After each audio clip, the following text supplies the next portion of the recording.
Another important driver of employee motivation comes from what we call equity theory. And the word equity has various different meanings in business and in management, but in this case, think of equity as meaning fairness or justice. And equity theory is quite simple. I'll give you a few real-world examples in a moment. But the simple statement that equity theory makes is people are motivated, more motivated, when they perceive that they're being treated fairly. And people are less motivated when they think they're being treated unfairly. Okay? So fairness impacts motivation. That's the bottom line of equity theory.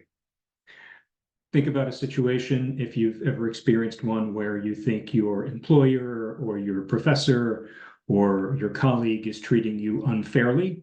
Well, you're likely to be less motivated in that situation than if you were being treated fairly. Okay? Let's see how this works in action. So what does it mean to be treated unfairly? What does it mean to perceive that you're being treated unfairly? Because sometimes just perceiving that you're treated unfairly, even if you're not really treated unfairly, is big enough to make you feel demotivated. So let's see where this feeling of demotivation comes from. Equity theory says that we as individuals do a couple of things. We take a look at the inputs that we put into a job or a task. The inputs might be the time that we spend at work.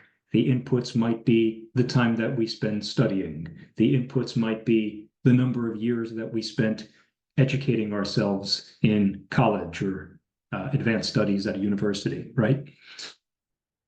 And then we look at the outputs, meaning the benefits that we get.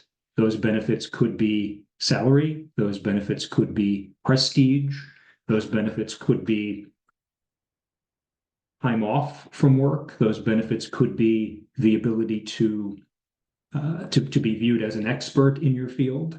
So you'll weigh the inputs versus the outputs, okay? You'll say, what am I getting out of this in benefits versus or divided by what am I putting into this? Time, energy, work, etc.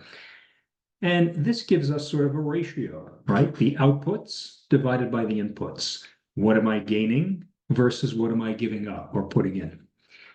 And if we look around us and we look at other people doing the same jobs as we are, and if we perceive that they're getting more benefits than we are for every unit of input that they put into their effort, then we're going to feel like we are in an inequitable situation, an unfair situation. I'll give you one hypothetical example, but I think this is realistic for people to perceive in some cases, depending on their career. Let's say we had here at the university, I'm going to make this up. Let's say we had two professors, and those professors were exactly the same age. Those professors teach exactly the same subjects. Those professors work exactly the same number of hours per month. Those professors both went to the same college. Those professors both had the same GPA when they graduated college. Those professors have exactly the same degree in their subject. However, one professor gets paid $70,000 a year, but the other professor gets paid $100,000 a year. Can that be perceived as inequitable? Well, possibly. So let's say you're the professor that's getting paid a lot less. You calculate your ratio. You say, look, I'm putting the same amount of inputs, time, energy, same degree, same GPA as my colleague, but I'm only getting $70,000 in outputs, and she's getting $100,000 in outputs. I think that is inequitable, so I feel demotivated. If I feel demotivated, then what do you think I'm likely to do? Well, the equity theory says I'm likely to try to balance that equation. What are the ways I could balance that equation? Well, I could start asking my boss for a raise. I could say, hey, give me more outputs, right? Increase me at least to $80,000. Let's get this ratio back in some balance. But more likely, what I'm probably going to do is I'm going to start reducing my inputs. What does that mean? It means I'm not going to work as hard anymore. I am not going to stick around during my office hours if students have questions. I am not going to volunteer for some of the committees that I might otherwise volunteer for. So I'm going to start to reduce my inputs so that I perceive that this equation is getting a little bit more balanced. Because remember, my colleague's making $100,000, I'm only making 70. So why don't I just try working less to balance this equation out? That happens in the real world. People who perceive that they're being victimized and treated unfairly are likely to work less and work less hard, which could be really bad for an organization. So what could you do? If you're a manager or if you're a coach and you think that some people on your team perceive that they're being treated unfairly, what can you do? Well, the first thing you could do is see if they're right. Maybe they really are being treated unfairly. And if that's the case, you've got work to do in solving that problem fast. I remember when I was first hired for my first job out of college, the company that I joined was growing very, very fast. And we were hiring so many people so quickly that we actually had to pay extra to hire more people. We had to pay higher salaries to people in order to get them to start working faster in the company. So you might have someone like me who was making this amount of money, but somebody who was hired 3 months later was making a lot more, simply because we needed to attract them to the company and we needed to bid up their price to pay them a higher salary. So it seemed unfair, but over the course of 6 or 9 months, the company corrected the situation by increasing our salaries as well. Okay? So if there is an unfair situation, one thing to do is correct it, just like the company I worked for did. But there's a second thing that you can do too. Remember, I said earlier that not everything that looks inequitable actually is inequitable.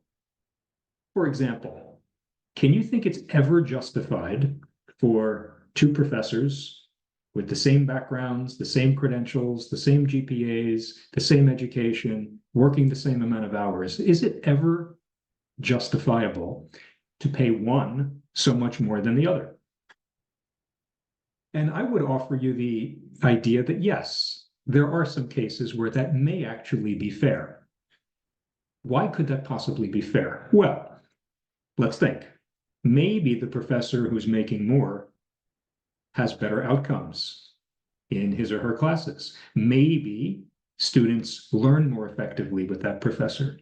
Maybe the professor volunteers his or her time a lot more than the professor who makes a lower salary.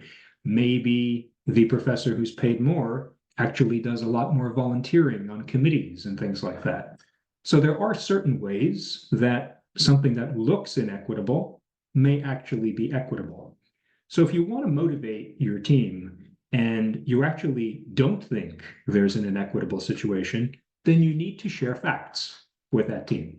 You need to say, look, the reason why you might be making less than the other person is because in order to make as much as they do, you need to get better at A, B, and C. So if you're able to volunteer more of your time, if you're able to, for example, increase your teaching capabilities so that your students can learn just as effectively as the other professor, then maybe you'll justify a higher salary. Okay, so there's two things there. Remember, sometimes a situation truly is unfair and that needs to be corrected, like my former company did with the salaries. But sometimes what seems to be inequitable may not be inequitable. It's just that the employee doesn't have enough facts, enough information to judge whether he or she is being treated fairly, right? So think about that as you go through equity theory.